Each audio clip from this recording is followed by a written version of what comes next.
नहमदुहु व नसल्लिमु अला रसूलिल करीम अम्मा बअद फ़अऊज़ु बिल्लाहि मिनश शैतानिर रजीम बिस्मिल्लाहिर रहमानिर रहीम इन्नल्लाह व मलाइकतहु युसल्लूना अलन नबी सदक़ल्लाहु मौलाना अज़ीम व सदक़ रसूलुहुन नबियुल अमीनुल करीम अल्लाहुम्मा सल्लि अला सय्यिदिना मौलाना मुहम्मदिन व आलिहि व सल्लिम सल्लल्लाहु अलैहि सलातुन व सलामुन अलैका या रसूलल्लाह सल्लल्लाहु तआला अलैहि वसल्लम।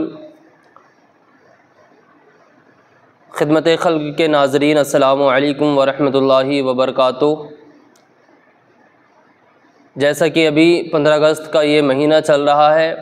और अल्हम्दुलिल्लाह हमें जो आज़ादी मिली वो भी 15 अगस्त 1947 को मिली और अल्हम्दुलिल्लाह हमें बड़ा फ़ख्र है कि हम हिंदुस्तान के निवासी हैं, हम हिंदुस्तान के रहने वाले हैं, क्योंकि जिसके बारे में अल्लामा इक़बाल लिखते हैं कि सारे जहां से अच्छा हिंदुस्तान हमारा,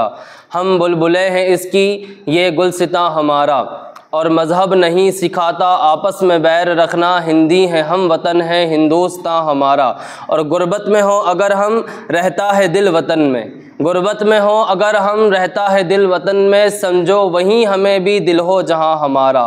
समझो वहीं हमें भी दिल हो जहां हमारा। हम लोग बड़े खुश नसीब हैं कि अल्लाह तबारक व तआला ने हमें इस मुल्क हिंदुस्तान में रहने के लिए जगह इनायत फरमाई है। अल्लाह तबारक व तआला ने हमें इस हिंदुस्तान का निवासी बनाया, हिंदुस्तान में रहने वाला बनाया, इसलिए कि जब अल्लाह तबारक व तआला ने जब अपने पहले नबी और इस दुनिया के पहले इंसान को इस ज़मीन पर भेजा तो वो हज़रत आदम अलैहिस्सलाम को जब भेजा तो वो हिंदुस्तान की सरज़मीन में श्रीलंका में पहुँचाया। और मेरे नाज़रीन, अल्लाह तबारक व तआला ने जब हज़रत आदम अलैहिस्सलाम को भेजा तो वहाँ से बहुत से तबर्रुकात आपके साथ जो जन्नत से आए, तो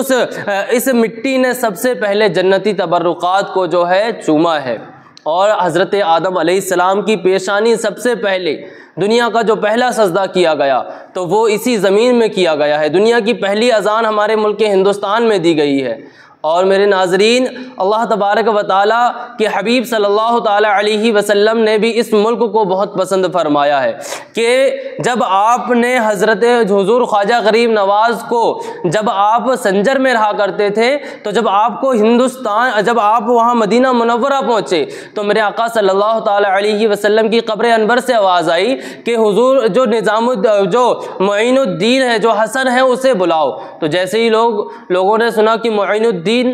तो फटाफट पहुंच गए, कहने लगे कि हम भी दीन की मदद करने वाले हैं। लेकिन कहा गया कि जो हसन मुईनुद्दीन है, जिसका नाम हसन हो और दीन की मदद करता हो तो उसे बुलाओ। और फिर हज़रत ख्वाजा गरीब नवाज़ रज़ी अल्लाह ताला अन्हु को बुलाया गया और आप आए। और जब वहाँ पर आप गए तो मेरे आका सल्लल्लाहु ताला अलैहि वसल्लम ने फरमाया कि अय मुईनुद्दीन, अय हसन संजरी, अब तुम्हें हिंदुस्तान की सरजमीन पर जाना है। यानी कि अल्लाह तबारक व तआला ने भी इस मुल्क को पसंद फरमाया है और मेरे आका सल्लल्लाहु ताला अलैहि वसल्लम ने भी इस मुल्क को पसंद फरमाया है। तभी तो अपने लाडले बेटे खुद हुजूर ख्वाजा मुईनुद्दीन अजमेरी को बुलाते हैं और बुलाने के बाद कहते हैं जाओ तुम हिंदुस्तान में जाओ और वहाँ पर इस्लाम की तबलीग करो, वहाँ पर इस्लाम फैलाओ। हज़रात मुहतरम, और मेरे आका सल्लल्लाहु ताला अलैहि वसल्लम इरशाद फरमाते हैं कि जिस मुल्क में रहो तो उस मुल्क से मोहब्बत करना ये तुम पर लाजिम है, तुम पर ज़रूरी है कि तुम उस मुल्क से मोहब्बत करो। क्योंकि जब मेरे आका सल्लल्लाहु ताला अलैहि वसल्लम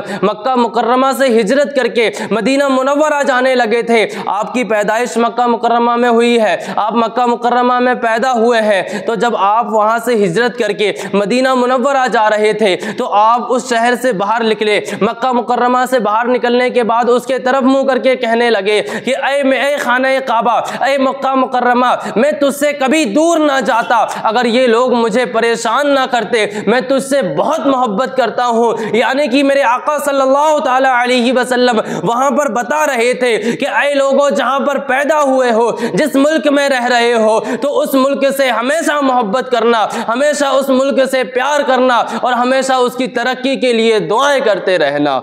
और मेरे आका सल्लल्लाहु ताला अलैहि वसल्लम ने जैसा फरमाया वैसे ही हमारे अकाबरीन ने जो है हमें भी बताया कि ऐ लोगों, कि जब तुम्हें कोई भी काम करना हो तो अपने मुल्क की तरक्की के लिए करना, ऐसे काम कभी ना करना कि जिससे मुल्क को कोई घाटा हो। और मेरे आका सल्लल्लाहु ताला अलैहि वसल्लम ने जैसा कि फरमाया कि जिस मुल्क में रहो उसकी हमेशा तारीफ़ किया करो। वही अल्लामा इकबाल कहते हैं कि सारे जहां से अच्छा हिंदुस्तान हमारा।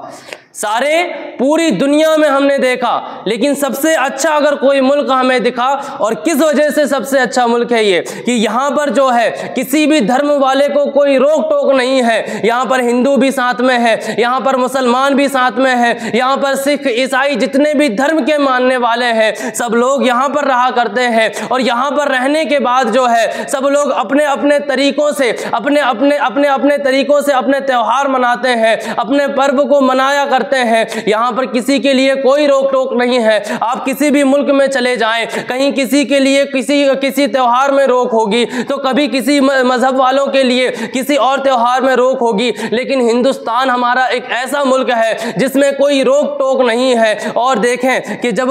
एक